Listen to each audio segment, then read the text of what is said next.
Welcome to another Thoughts on Tech video. Today with another comparison of stabilized video from the GoPro Hero 7 Black and the Samsung Galaxy S10. This time in poor light conditions.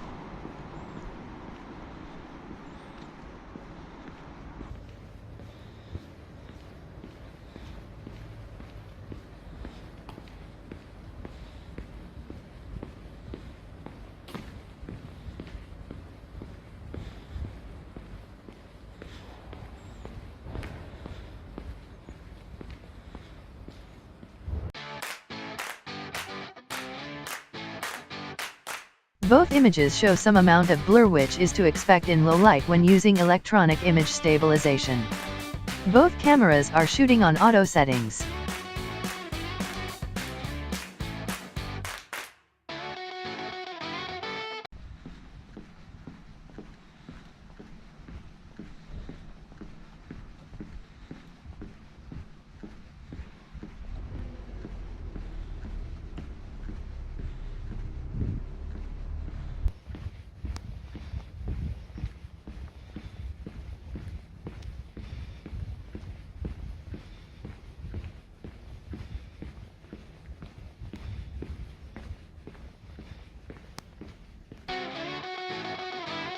The images from the Galaxy S10 appear to be brighter than the ones from the GoPro, nevertheless they show a lot more noise, which makes the footage from the GoPro more usable in my opinion.